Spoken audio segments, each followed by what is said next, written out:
Well, it's Sunday. That it is. I wonder what that means. I know that I'm here, and usually that means we're going to talk comic books. I think that's a good option. Don't have an intro video, so we're just going up, giving everybody a second to join in. Mm-hmm. I'm also pulling it up on my phone just so that I want to hear the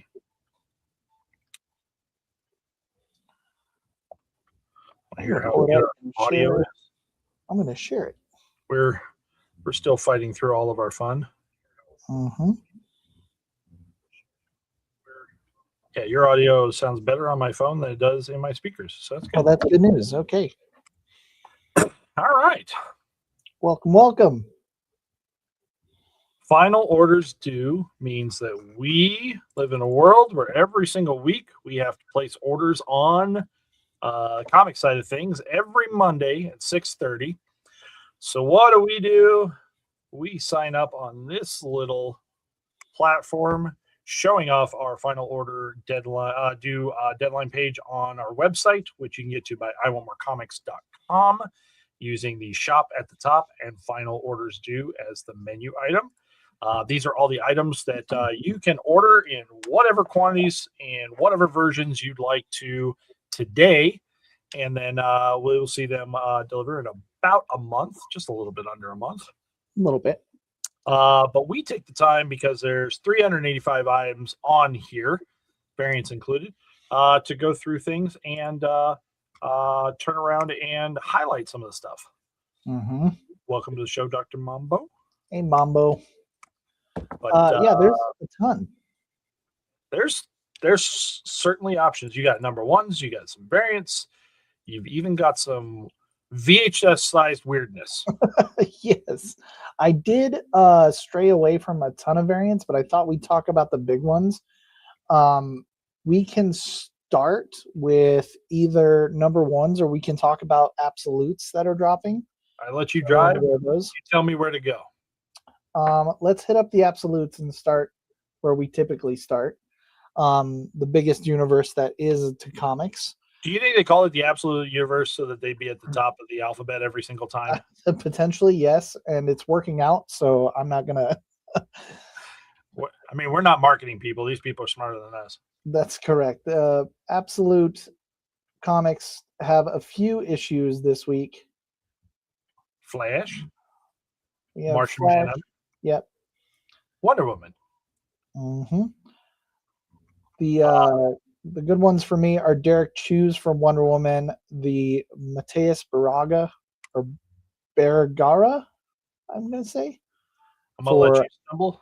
Yeah, Absolute Martian Manhunter is the one I really like. Bergara. And then Lyrics for Absolute Flash. Those are my picks. Yeah, that Lyrics, just with the lightning and the colors. The colors are really what pop it out for sure. Light One, welcome to the show. We're having a fine day here. A little bit of football withdrawals, but you know that happens. You know, it's good to get like them out of the way here. Like they wean us off. It's nice. Yeah. We can jump into the new number ones. Okay. But I thought before we do that, let's talk about those weird VHSs from Insight Editions. So I think that these are kind of interesting for the fans, right? You know, like I know two people that definitely want this already. Like they are big film buffs. They're always on getting the collector's editions of things, and I think this is perfect for that. So what we have here, they call it the VHS homage. These are hardcovers. They are designed. It's the visual handbook series. Get it? Like, see how clever they're being? It's not the video home system. But these are hardcovers about the movies. Inside of them, it says, designed to look like the original home video system tape. This unique box set offers Labyrinth fans an in-depth account of the making of the beloved cult classic, including rare concept art, behind-the-scenes photography, exclusive interviews, and key creatives.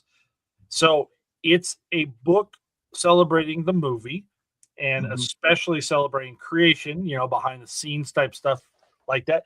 And at $25, it's not crazy like. Right. So I think that's pretty solid there in all this. The two that are out this week for it are the let's see, is Jurassic Park and Labyrinth. Yeah. So Insight, I am just now seeing them come up with things, Insight Editions. I believe they just got in with our distribution, so like they're going to have different stuff like this. You can see how video games and 100 objects, they're celebrating the different things. That's something else there. So cool things, and then they've got a really interesting one that we'll talk about next week, because I think what they're putting together, a combo of a book and something else on that is really solid for that. Excellent. Emily, welcome to the show. Thank you for tuning in. All right, so we will go from there. We'll start jumping into our new number ones. We'll start with Dynamite, which has a new number one from a series that's very ongoing. But Disney Villains is featuring, we're going under the sea and checking out Ursula this time, with Sherry L. Smith as the writer. Cover A features a Mirka and Dolfo variant, and I think this one's going to be big for my Disney fans out there. So the Disney Villain series is typically coming to us with like a 4 or 5 part story, specifically, the villain-centric version. Maleficent here that we have is actually the second series of Maleficent. That this is the final issue of that for number 5. Ursula, and then coming up also later this month, we'll do orders on Gaston. Yes. So this has been very successful for them, and kind of telling these tales in little small 5-parters means that we're not turning around and just wringing the cloth dry for it. The content is solid and good and gets to cover that, and you get some really cool little variants like this. I like the Andolfo is really nice, but like this is Jay Lee kind of threw me off. It's so close to the animated that I was just really, really impressed. Jay Lee usually has kind of like, you think of a wild style, something very. Yeah, he's usually about thin structures. Yeah, so that's really great. If you're interested in that, you can jump on. Moving over to Oni Press, we have another independent title I wanted to highlight.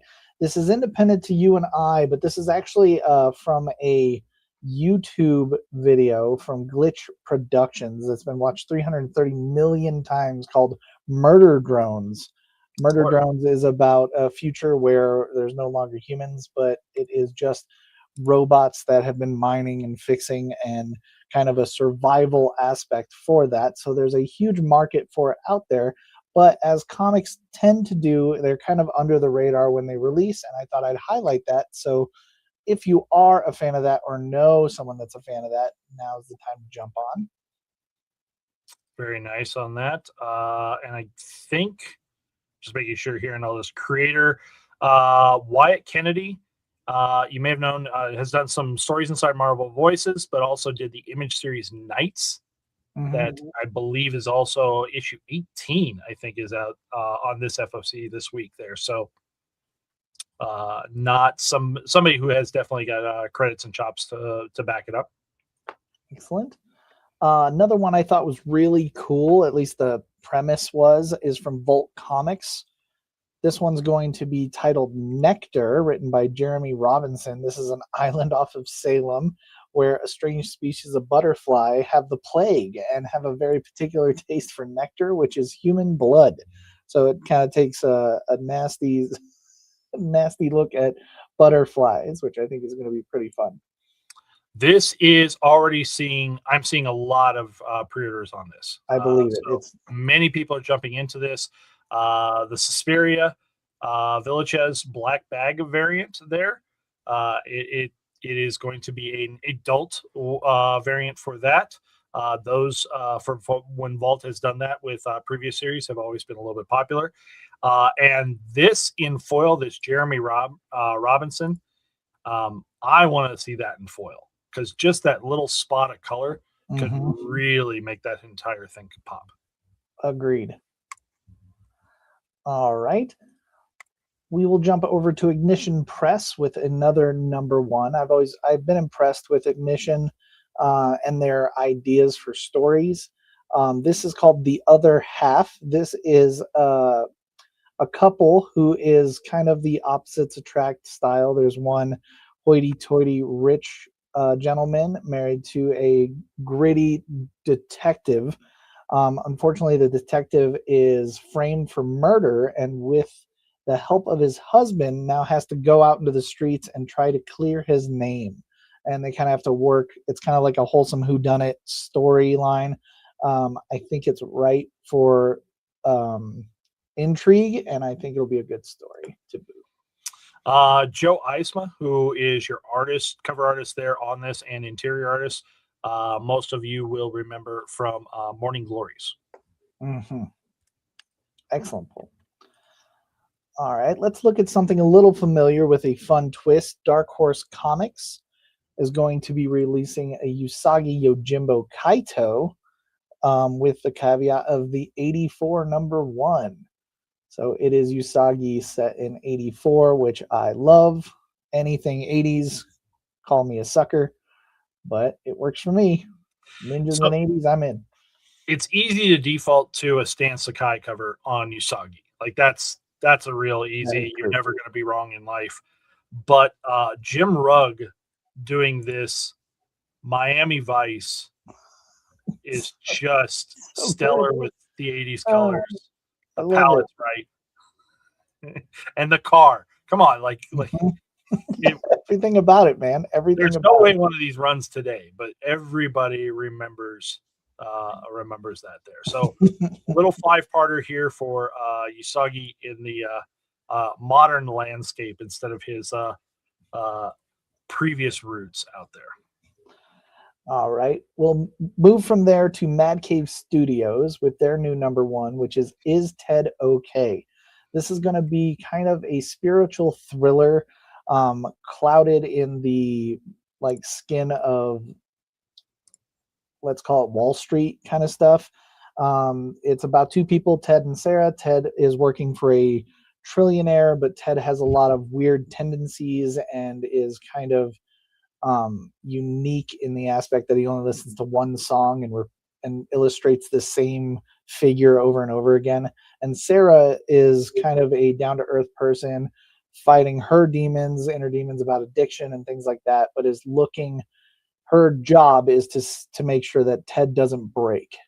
So there's going to be a lot of, I think, interesting cosmic sci-fi storylines and thriller aspects of something seems like it's normal and then takes a huge turn into the metaphysical. So Dave Chisholm, who is writer, artist, cover artist on this, is another name that maybe you don't know. Spectrum, and a lot of the really outside the mainstream independent titles, but has done several things where writing and art has been there. They always seem to blip and spike on people's interests and kind of peak up after the fact, and people are chasing them a little bit later.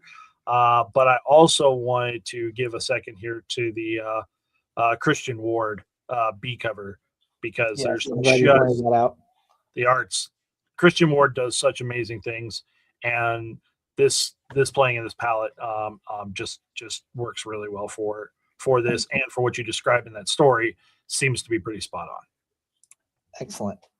All right, let's move over to IDW Comics with a new number one from a movie franchise called A Quiet Place. For all my fans of that, we have Storm Warning number one. This is going to take place on a small island that kind of put up their walls and just let everybody else deal with the problem. And they've kind of been living on their own away from this alien invasion of aliens that attack people through sound. So it's a whole town and society that's built upon being quiet. But there's one person that knows that it's only a matter of time before the problem does reach them, and kind of dealing with all that. Phil Hester at the helm. I think makes this a very awesome comic book. So if you're into this series at all, I think it's worth checking out. This is another one that's kind of a red flag warning about, will it be here? If you're slightly into it, you should be there on it early. Two parts to that. Number one, when I compare this to, say, how Event Horizon hit, that gives us a little bit of room to think that there'll be some success with this. So it allows us to carry it without a little bit of a problem. But again, we're kind of guessing as to how deep is it going to go and how. So raise your hand early for this thing. The other one is that I'm going to bring up is the Dave Johnson foil, which I'm a big fan of Dave Johnson. Foil. That's cool. Yeah, that's in foil. Now, there's a downside to this, is that this foil is $12.99. Like their IDW is charging quite a bit for their foils. Marvel is marking up their foils some. So I understand why. It costs extra money to turn around and do foil printing. And if there's not enough orders, you don't get a break at the printer. Like they cost extra money. It's fair, but also it limits to how deep will we risk it on this. Will I bring in like 3 for the rack? Pretty probable. But if that thing looks as good as it could in person, it's going to get picked up quick. So awesome. Consider that idea there. And then, did you have the other IDW on your list? We do, yes. It's Exorcism at Buckingham Palace. This is from the same creative team from Exorcism at 1600th Place. The first Exorcism was in America. This one is now in England, and it's going to have the same really creepy style of storytelling, very eerie, awesome page turner style book. If you like the first one, you're definitely going to like the second. If you haven't given it a shot, if this is something, it's more like a cursed whodunit, and I recommend it if you're into any type of eerie storytelling. Yeah, it sold well. It picked up readers as that came out, so I do think that it will have some good success. Creepy covers abound there for it. Another foil here with the Heather Vaughn, which could get interesting with the crown on there.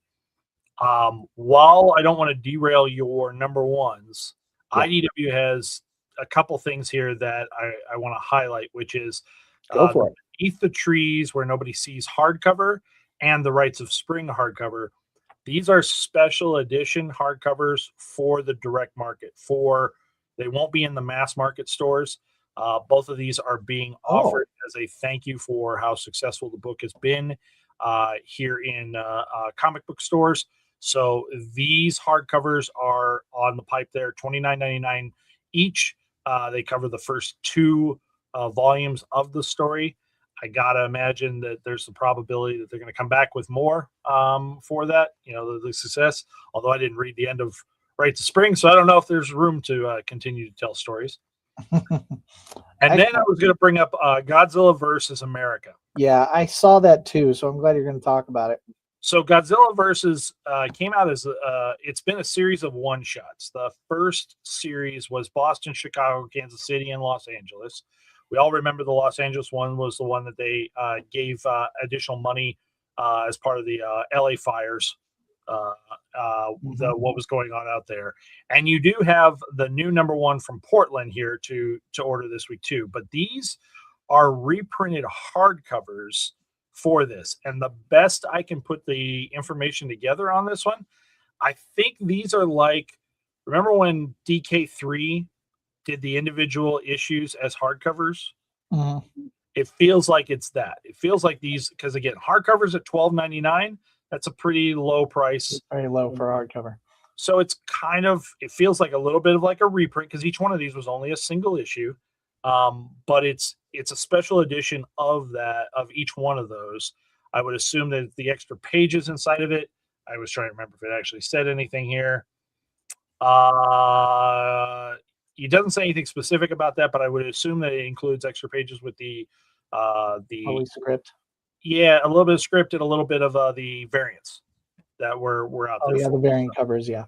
So I would think that that's why these four, like it kind of sits weird because it's a cheap hardcover. Wait a minute, didn't I already get this? yeah, it is a collection, but I think that the way they're doing it is these single volumes for each one of the individual issues. And a pitch perfect example of why you're on final order cutoff, because that's not something we'd stock just on the rack. That's something that we'd want to specifically order for you. Yeah, I'll have a couple because the price point's so good.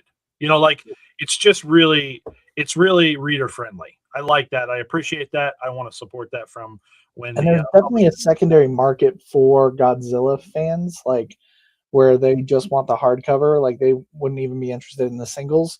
Like having something they can put on their bookshelf is something they'd be looking out for. Yeah, so. it's a heavy Godzilla week because you've also got the library collection here for Trade 6, where they again do these kind of like those epics is the best way to put the library collections, but several different miniseries into a single volume like that. Excellent. Well, we will continue down our number one train. We're going to move over to DC now.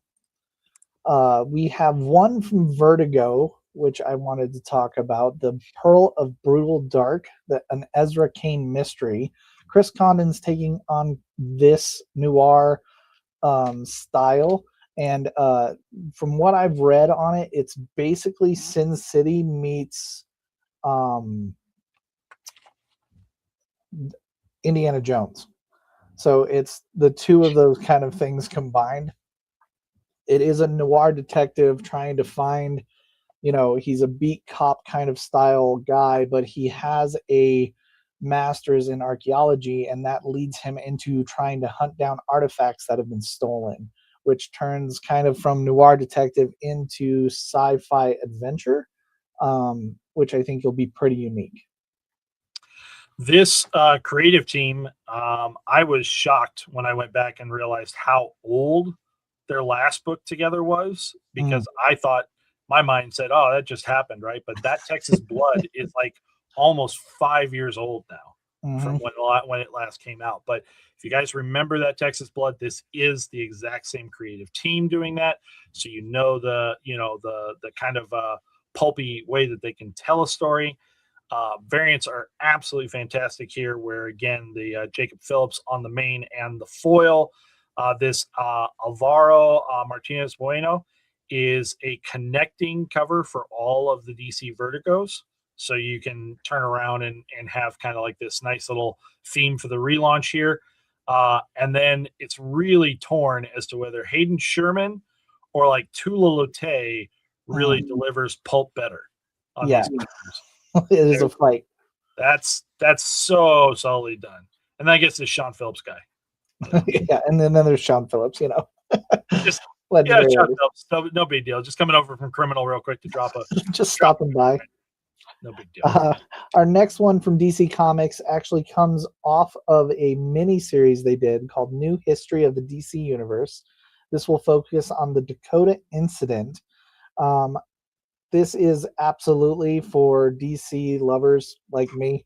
I really like anything that's universe building, and the New History has been fantastic. Kind of, every 20 years or so, we got to kind of reboot the history and figure out how 100-year-old characters are only 25, 30, and kind of reset the standard of how long the DC universe has been alive.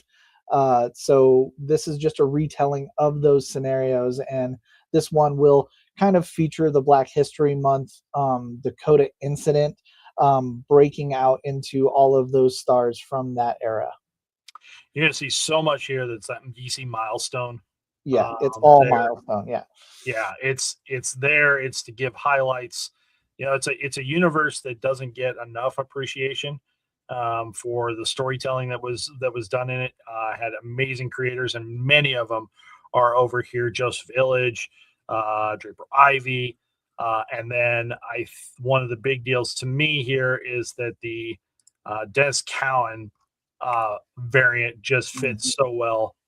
Yeah, it's excellent for inside that. So Dennis Cowan and Dan Jurgens teaming up on that variant there. So really solid, wonderful stuff.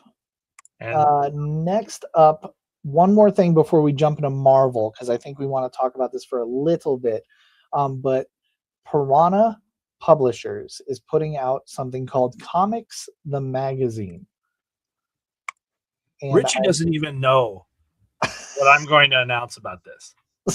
I got nothing. I know it's important. I know a little bit of the behind the scenes, but I know that it was a big one to bring to the table. I sat in on a Friday. It was just Friday. There was they had a retailer Zoom call. They brought us up to date with pieces that are going to be involved in this. They all come, the people who are behind this, Prana marketing.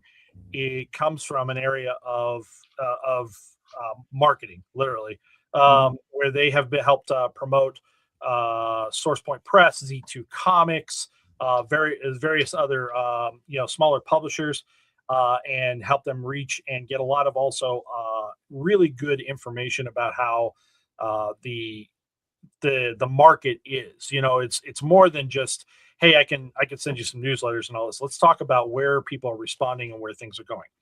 Comics and Magazine comes from, they started working with Chip Zdarsky on Zdarsky's book that we were giving away. He's had a monthly. Yep.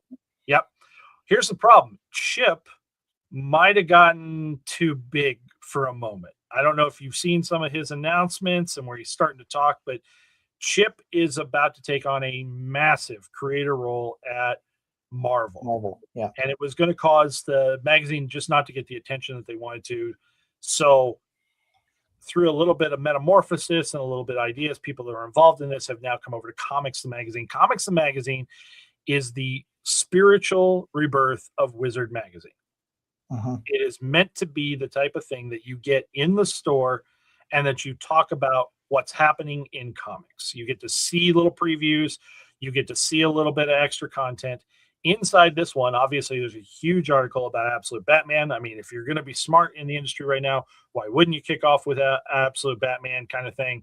Anybody interested in Absolute Batman will kind of want to read up a little bit more. It's a big interview there with Dakota Snyder. And it's going to talk about, some fun stuff there. So great. We get articles. There's going to be new content in here. Chew returns with Layman and Guillory. They're going to do strips of the Chew universe and bringing it back inside this. Great. They're going to have highlighted books in there about what you should be reading and why you should be reading it. And they're working on a little bit of a checklist. There is going to be, although we haven't seen a lot of it yet, there's going to be some level of a price guide in here. So that's really tough in today's day and age, but I think that it's just going to be more along the lines of highlighting and focusing what things are hot out there, how things are going, and all this. This is going to be monthly. So it is going to go on monthly. And what's been offered to us is an opportunity to buy some of these issues at a little bit of a discount to help it get off the ground. And for that reason, here's the announcement that Richie doesn't even know about. Month 1 for this, all active hold slots who are in with 5 or more titles are going to get this for free. Nice. That's awesome. So everybody who's been, helping us, as a business and all that, we're going to give back. I believe in this book a lot. I think that there's a lot of that you should check out this book, even if you got to pay the $2.99. You should definitely read this book.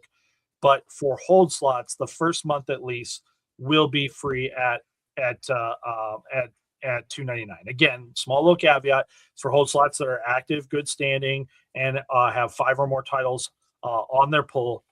That's how we're basing off our numbers for what we're doing. But no matter what, you should just still get into it, even if you're buying the $2.99. Yeah, at $2.99, it's not a big ask. I think it'll be worth it. Pick up the first one, see if it's interesting enough, and then get on it monthly. They've got a lot of things that they're working on. It's still coming together, and them having to do it, they're timing it very well in the industry about what information is going to be out there. It's on a quick print turnaround. This is a big deal because people think about how news is stale in this day and age if it's not digital. From the time that they put the button on the issue to when it actually hits comic stores, it's going to be about 22 days. So that's not going to be very stale. Plus, a lot of the features are going to be things about, like, again, Absolute Batman. That's not new news to anybody, but talking about it and seeing some behind the scenes type things to it could be really cool. It sounds to me like Comic-Con panels, which I love. So yeah. All right, so we're hit the limit, but we have so many Marvel that I'm gonna push through and try to get these done. Okay. We're all in Marvel now. These are all number ones. The first one's going to be Moonstar. Oh, yeah, skip Alias? Oh, man. We'll go Moonstar. That's fine. Sorry. Moonstar is getting its number one. Sounds like she's going to have a problem in this one. So Danny's always had a character that has deep-rooted what's going on behind the scenes. What I read in here and all this sounds like it could tie back to some pieces really well and really highlight her as a character. The next one in X-Men world is Iceman Omega. This one is a new number one. However, this is an Infinity comic from Marvel's Infinity app, which means that it's in print for the first time. It's not technically a new number one. It is to us retail shops. Okay. So if you're not on that or haven't read it, this is going to be new to you. Going to be a mini series, 4-part issue, first time in print. Yep. From there, we can talk about X-Men Annual. Ryan Stegman on it. Anyone that's on X-Men is already going to get pulled for it. But if you are not a hold slot and you want to make sure you don't miss out on the story, this is where you pick that up. Only one variant on that, the Sanford Green, which is absolutely amazing. Yes, you'll know it really is. On Doom. So not wild there. Just pick between your and the Sanford Green. Because we're close to that, we'll go to Wonder Man. If you've been enjoying the show, a lot of critique on that. It's been really, really good. I think it's re-sparking kind of interest in Wonder Man. So boom, right off of that, we're going to get our new series. Pick it up and understand the character a little bit better. Rose Besh is absolutely amazing. Absolutely. Yeah. Although the variants on are very, very good. Star Wars is focusing on Darth Maul, which is always a good thing. It is also a prequel to the events of the upcoming Disney show. For those that did watch the Han Solo movie and were like, hey, what was Darth Maul doing at the end of that in the end credit scene? Well, this is going to help explain all of that and kind of his gang rule era. So pick this up, watch the show, and get completely caught up on your Star Wars universe. Do not sleep on this Panosian. Yeah, seriously. It's going to be tough. I think you buy all of them and just enjoy. And then, as Keith said, we're not going to skip Alias. Alias is getting the red band treatment, one of my all-time faves. If you caught the teaser for the Daredevil, you saw that Jessica's in the show, which makes me happy. I love Jessica Jones, and I can't wait to read a red band version of her in Marvel. Well, right here we see on the Casa Grande variant, that's Typhoid Mary in the back. Not everybody's going to know about that character, but red band crazy lady, absolutely, criminally certified crazy lady could get way off the rails here. There you go. That takes us through our number one run. There are plenty of variants we could have covered. We got chatting about the ones because it looks like there's really good stuff out there. Please take your own time to go through the website and take a look at all the different things that are available out there. Orders close tomorrow night at 6 p.m. So get those in. Hold slot members, you can jump right into the portal. And if you don't know what I'm talking about when I say that, as your hold slot member, message us. We'll make sure that you see that. I knew some people. I asked a couple people how you like the portal. Like, I didn't see that email. Well, talk to us. We'll make sure that we get you in and all this. I think almost everybody's turned up for it, and by Wednesday, everybody should be into the portal by now. There you go, gang. Thank you, one. Thank you all. We will turn around and be back with you guys on Tuesday with the new release rack, and Wednesday with the ever popular, always comical, the stream sale. See you then. Thank you.